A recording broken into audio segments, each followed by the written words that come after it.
Dennis Rodman is one of the most unlikely superstars in NBA history. He's a Hall of Famer who averaged just 7 points per game. He partied hard, drank harder, and wore his emotions louder than his outfits.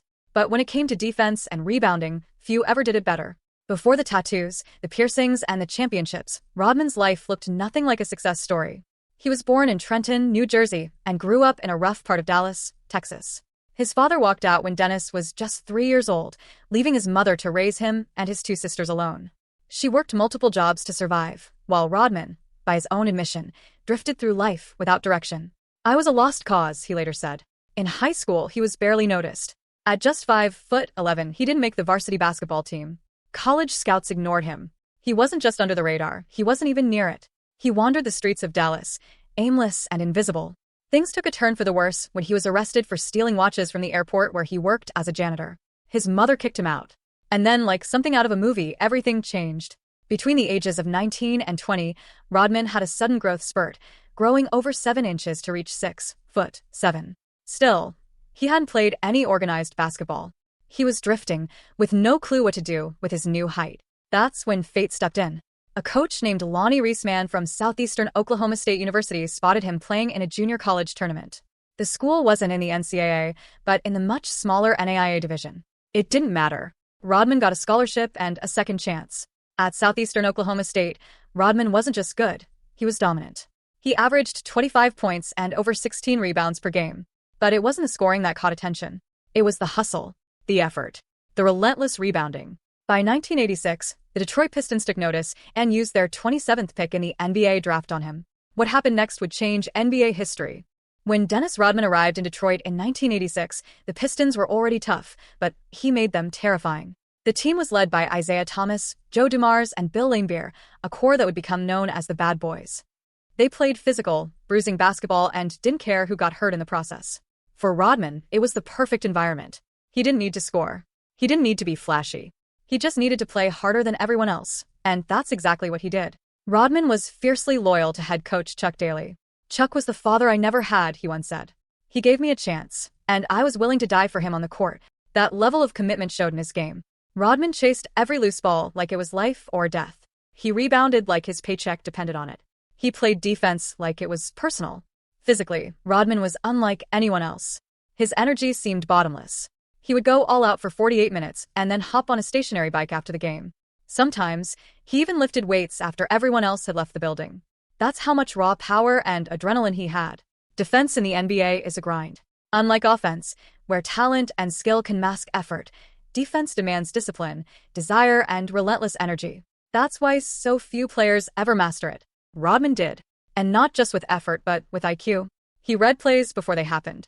He fought through screens, denied passing lanes, and battled for position like a man possessed. In his rookie year, the Pistons' defense improved dramatically, from 15th in the league to 5th. By 1988, they were the second best in defensive rating. Rodman wasn't just helping, he was transforming the team's identity. But Detroit wasn't just about defense, they were chasing titles. In 1987, they nearly beat the Boston Celtics, losing in a brutal Game 7. In 1988, they reached the finals but lost to the Lakers in another heartbreaking Game 7. Finally, in 1989, everything clicked. The Pistons swept through the playoffs, beat Michael Jordan's Bulls, and then avenged their loss to the Lakers by sweeping them in the finals. Rodman wasn't the biggest name, but he was the soul of that defense. He dove into the crowd. He picked up the toughest assignments.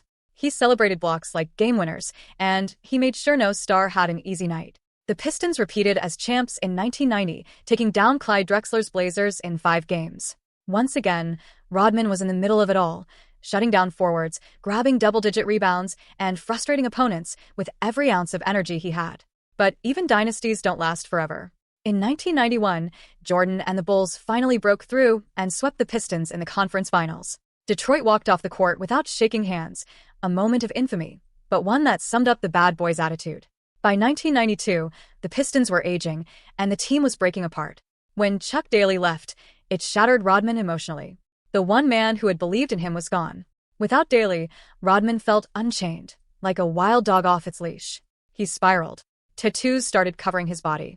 He became a regular in Detroit's nightlife scene. He battled personal demons. In 1993, things got so dark that Rodman brought a shotgun to the arena, intending to take his own life. Thankfully, fate intervened. NBA reporter Craig Sager found him sleeping in his car and talked him out of it. Rodman knew he couldn't stay in Detroit. The bad boys era was over, and so was his time with the Pistons. But his story was far from finished. What came next would define his legacy. After his turbulent departure from Detroit, many wondered if Dennis Rodman's NBA career was nearing its end. His wild lifestyle and emotional struggles had taken a toll, and questions swirled around whether he could ever regain his peak form. But in 1995, the Chicago Bulls took a bold chance, signing Rodman to join their superstar trio of Michael Jordan, Scottie Pippen, and coach Phil Jackson. At first, Rodman's arrival was met with skepticism. He was known more for his off-court antics than his consistent play. But what the Bulls recognized was something unique: Rodman's unparalleled skill in rebounding and defense, qualities they desperately needed to complete their championship puzzle. The Bulls already had scoring power and smooth offense, but they lacked the kind of relentless energy and physicality that Rodman brought. In Chicago, Rodman found a different environment. Under Phil Jackson's calm, disciplined coaching style, he began to channel his wild energy into pure basketball focus. Jackson's holistic approach, combining mindfulness and team unity, helped Rodman find stability and purpose. On the court, Rodman's rebounding was nothing short of miraculous. Standing at just 6'7", he dominated players who were often taller and stronger. What set him apart was his anticipation and timing. He seemed to know exactly where the ball would bounce before anyone else. He used his body like a battering ram, boxing out opponents with unrelenting force. From the start of the 1995-96 season, Rodman proved he was more than just a role player. He led the league in rebounds for the 7th straight season, a feat no one else in NBA history had matched at that time. His hustle, energy, and defensive tenacity made the Bulls an almost unstoppable force. That season, the Bulls shattered records, finishing with an incredible 72-10 regular season record, the best in NBA history. Rodman's contributions on the defensive end and the boards were crucial. He took on the toughest defensive assignments, often guarding the opposing team's best scorers and forwards, frustrating them with his aggressive style and unyielding focus. In the playoffs, Rodman elevated his game even further. His rebounding and defense helped Chicago dominate opponents, culminating in a finals showdown against the Seattle Supersonics. Rodman's intensity and commitment were key factors in the Bulls sweeping the Sonics in 6 games to win the championship. But Rodman's impact wasn't just in statistics. He was the emotional engine of the Bulls, a player who brought fire and fearlessness to every possession. His presence gave Michael Jordan and Scottie Pippen the space and freedom they needed to excel offensively. Rodman's toughness and hustle set the tone for a team culture built on grit and determination. Over the next 2 seasons, Rodman continued to be a cornerstone of Chicago's dynasty. He helped the Bulls win back-to-back titles in 1997 and 1998, completing one of the greatest three-peats in NBA history. His rebounding dominance and defensive brilliance made him one of the most valuable players on a team loaded with stars. Rodman's time in Chicago not only resurrected his career but cemented his legacy as one of the greatest defensive players and rebounders the NBA has ever seen. His story is a powerful reminder that success isn't just about talent. It's about heart, resilience, and the willingness to fight for every inch on the court. Dennis Rodman wasn't just a basketball player. He was a living legend, a larger-than-life figure whose influence stretched far beyond the hardwood floor. While many remember him for his eccentric personality and eye-catching style, his true legacy lies in the way he redefined defense and rebounding in the NBA. Rodman's career was marked by contrasts. On one hand, there was the wild, colorful man with ever-changing hair colors, tattoos, and piercings who seemed to live on the edge every day.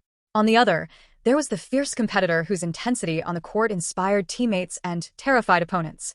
This duality made him one of the most fascinating and complex players in sports history. His defensive mindset was revolutionary. At a time when basketball was dominated by high scorers and flashy offensive moves, Rodman showed that defense could be just as impactful, even more so. He made it cool to dive for loose balls, to guard the toughest opponents without backing down, and to control the game through sheer effort and mental toughness. Rodman's rebounding was his signature.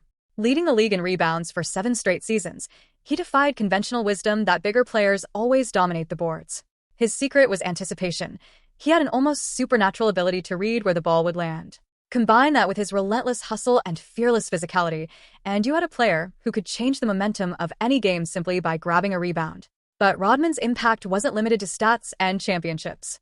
He broke the mold of what an NBA superstar could be. At a time when athletes were expected to fit a certain image, Rodman's individuality and willingness to be himself, no matter how unconventional, helped open doors for future generations of players. His bold fashion choices, public relationships, and candidness about his personal struggles made him a pioneer in bringing personality into sports culture. Off the court, Rodman faced challenges that could have ended his career. His battles with mental health, fame, and personal demons were well documented. Yet, he faced these struggles head-on, showing a raw honesty that resonated with many fans. His openness about vulnerability made him more than a sports figure. It made him human. Rodman's story is ultimately one of resilience.